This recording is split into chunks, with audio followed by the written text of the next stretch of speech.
Hey, fans of the Monday Movie Club. Damn. Here we are. This is our 364th review. This week, Amy made us watch Finding Nemo, which is number 250 on the Franken list. I'm Frank Gaffney. Joel is just being Joel today. Yeah, I found myself. Gold, Flick, and Ginger. What happened to your own lot? Well, it's not there. I don't know. I'll have to fix that. Have to find it. Yeah. Anna King, where are you sitting now? Where are you? In the hotel room in Iceland. Oh, right. You're in Iceland. Right. Yeah, it's a very nice suite, actually. Do they spell it differently? That looks like the bookcase looks like it's from IKEA. It is Iceland. Mark Wotitzgartner. Iceland, Sweden. With Bruce behind him. Oh, and Danielle. How funny. Oh, how cute. Is that somewhere at Disney? This is in Epcot on the Finding Nemo ride. There's a giant sculpture of Bruce that Danielle may or may not have beat several 9-year-olds off of to get there, like George Costanza. Now, Aim, doesn't that remind you of Honey, I Shrunk the Kids? Yeah. When we went, Amy's trying to take a picture with Auntie, and the kids kept jumping in front of her, and she's like, wee. All right. This is a modern Disney classic. Clownfish Nemo gets captured by fishermen, leaving his father, Marlin, the voice of Albert Brooks, and Dory, the voice of Ellen DeGeneres. She's a blue tangfish with a short-term memory problem, and they are tasked with finding Nemo. Get it? Nemo ends up in a fish tank in a dentist's office, schooled with a wacky assortment of aquarium fish, and it plays out like a wetter version of The Great Escape. We watch that movie. I like it. Along the way, there are some awe-inspiring visuals. This movie is so beautiful, good Lord, which will make you want to take up scuba diving. Everything about it. And of course, Pixar at this point was pretty much hitting home runs every time. And they didn't have a clunker until what? Cars 2? Joel? Probably, yeah, that sounds about right. Yeah. And you know, in the tradition of Disney animation, right? Didn't they like go to the Great Barrier Reef and study and all that? Take pictures, and it looks, I'm sure it looks more beautiful than the actual Barrier Reef looks. And the film has all the charm we come to expect from the Pixar film, and just as much heart. It's plotted beautifully. It's so clever. Can anyone sing "Just Keep Swimming" for us? Just keep swimming. Just keep swimming. I don't remember the tune. Natasha can do it because she does it all the time. Really? Yeah. What is she swimming about?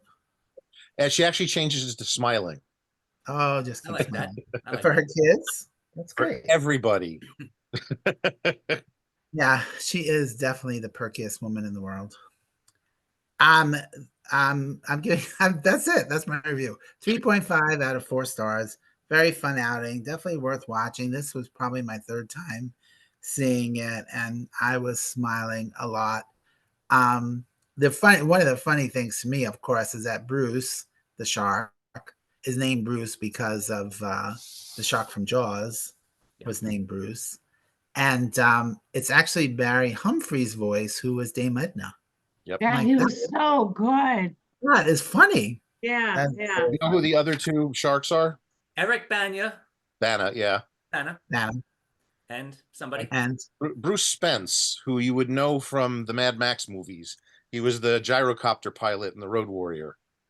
So that's his. So they got some actual Australians to participate.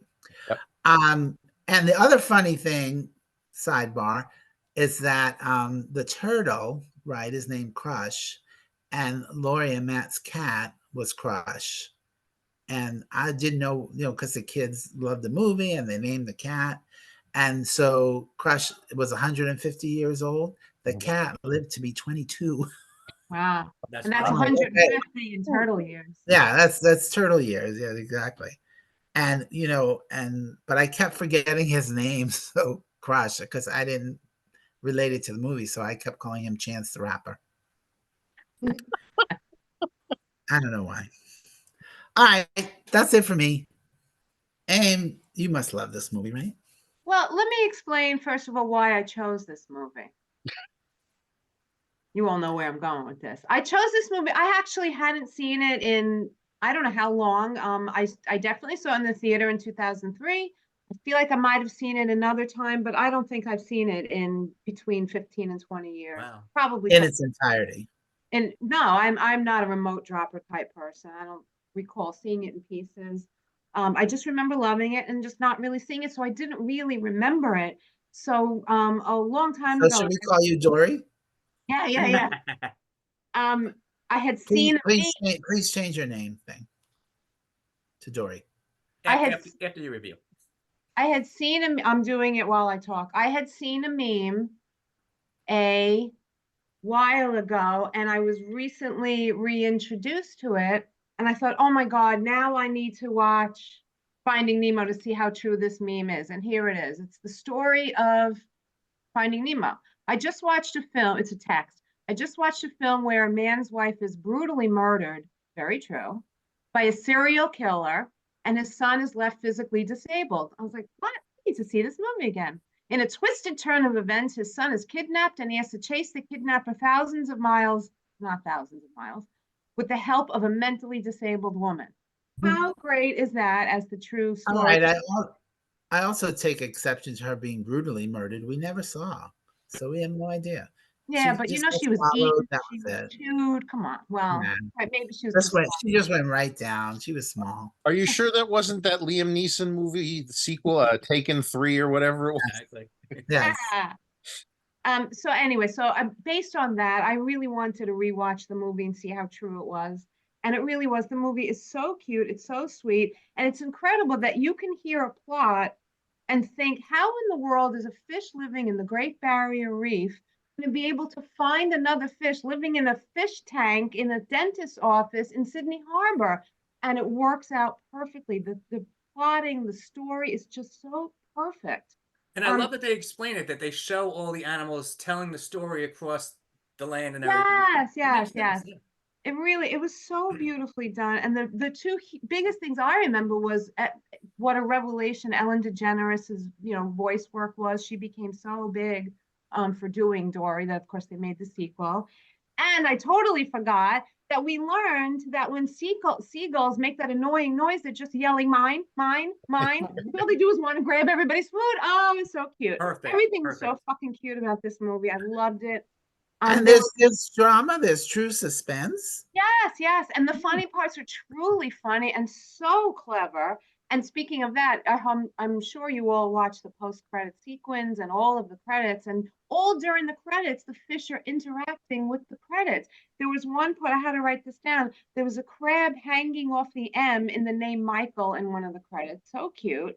And the little pink squid went swimming between a line of the credits and then got hit by a letter and dropped the black ink.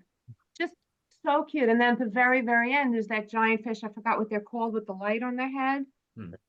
And then the little tiny scared fish is so scared, this little fish, and his mouth gets huge and eats the light fish. Frank, you're looking like you didn't watch the post-credit sequence. No, I'm waiting for you to shut up so I could say something. Go ahead, I'm done. I totally remember when we saw the movie in the theater. One of the biggest laughs was when the little fish inked herself. Yeah. Oh yeah. Huge laugh. So cute. Everything about this movie is adorable. The only reason I'm not giving it 4 stars is because I remember when we watched Up last year, that movie just affected me so much. I was like, this is like 5 stars out of 4. So I have to give this one based on that 3 3/4. And Frank, did you catch at the end when the little squid's parent inked himself when the shark showed up? Right. Oh, I don't remember that. Yeah, the parent did it too. Very fun.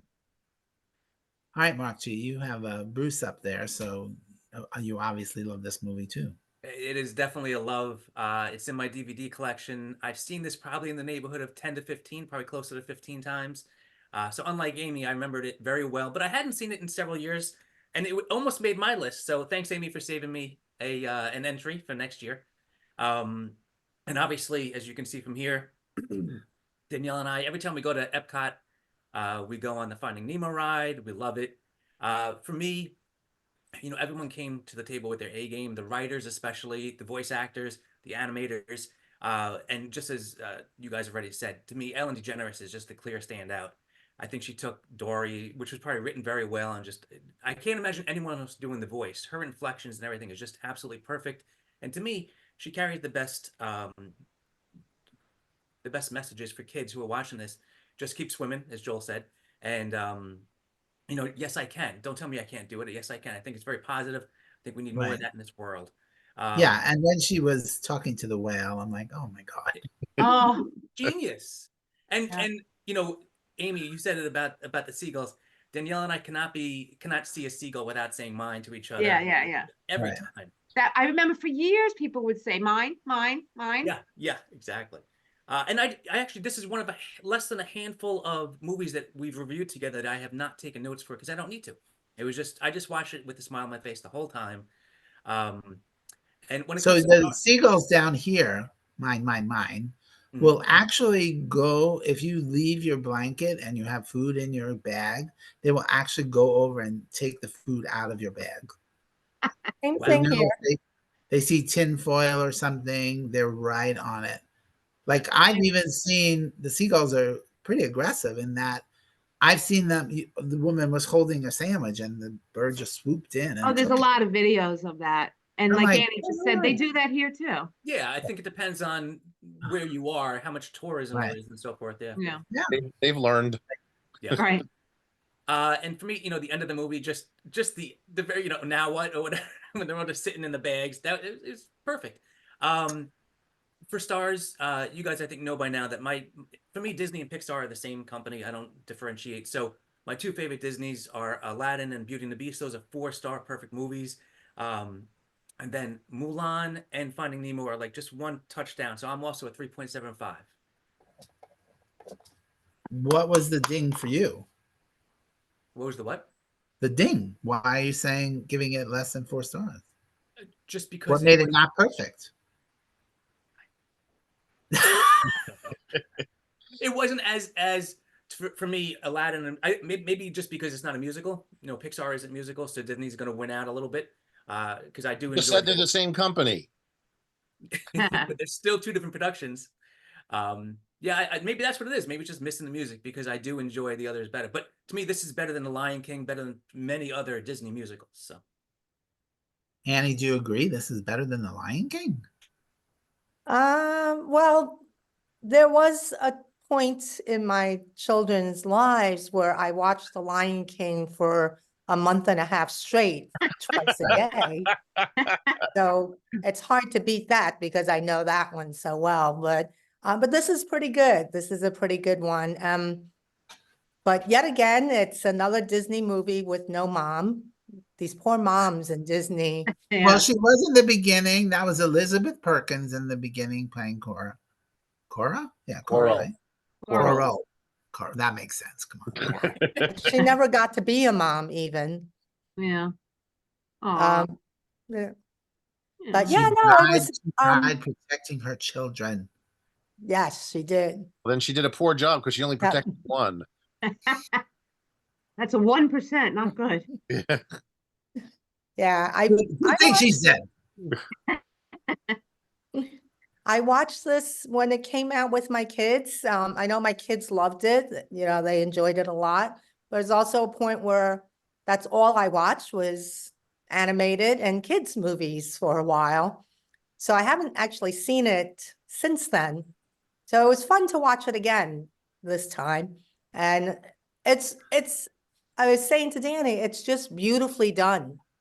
It's so, the animation and everything was just so beautiful. And I Yeah. thought the writing was fantastic, really, really cool and everything. I think the thing about an animated movie, and I'm guessing here, is that it takes 2 years to animate at least, and it's a very collaborative project in that the voice actors can say different things, they can have input, they can reanimate things, and I feel like all of the storyboard people are thinking of other things. So I think all of those contributions. I think Pixar was great at, a great idea can come from anybody. So then they could Yeah. keep, reworking, coming up with things, and then changing it if they have to.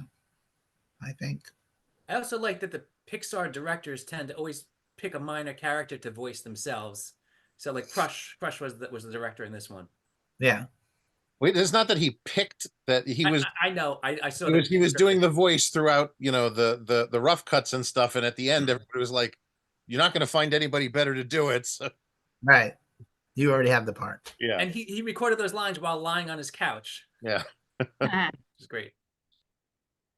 Yeah, no, I did enjoy it. It was fun to watch. I like how they even got, a little handicap fish into the story Mhm. and how you could do it anyway, even if you are handicapped. And I think my favorite was when he got stuck in the fan and then the pebble fell out. Like I was like, oh no, that pebble is gonna fall.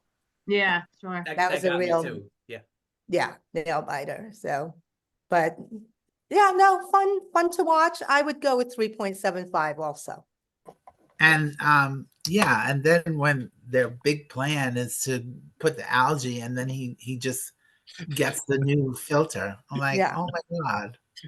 The obstacles are brilliant. Everything. Yeah, and But it was so sad when the tank was so dirty and they were coughing out the green stuff. I'm like, guys, didn't you think this could make you sick? It was killing me. and Annie, your devotion to this group, that you're in Iceland doing the review from there, but quite frankly, you should be in Australia. Oh, I'll do saying. it from Australia one day. No, for this particular movie, you could have gone to the Well, right place. 42 I will miles give away. you my travel itinerary and then you can pick the We'll movie. find the that movie fits. around it. Yeah, Is there any movie from Iceland we can Frozen? watch? Frozen? There you go. Close enough. All right, Joel. So your kids weren't even in the picture in 2003. No, Natasha and I got married in 2003, so we didn't have. Yeah. Malcolm was born in 2005 and Duncan in 2008. So our Lion King, like Annie had to watch for a month and a half straight, was essentially Wally. So, See. yeah. And that's amazing, because that first half hour, I can't imagine a kid would be that interested they in Wally. our kids, specifically Malcolm, just was fascinated by the movie. I'm gonna say like pizza and James Bond movies, there's no such thing as a bad Pixar film. There's disappointing Pixar films, but even the disappointing ones, I can name a few right now. well, I can think we named one was Cars 2. Lightyear is probably the bottom of the barrel, and even that's mid barrel when you look at the I like that cinematic barrel of things. So I have loved almost every Pixar film. They're not all 4 stars, but they're all, with the exception of the two we just named, pretty much between 3 and 4. And they're eminently rewatchable. And they all have heart, and they're all crafted so beautifully in so many different ways. But this is And definitely.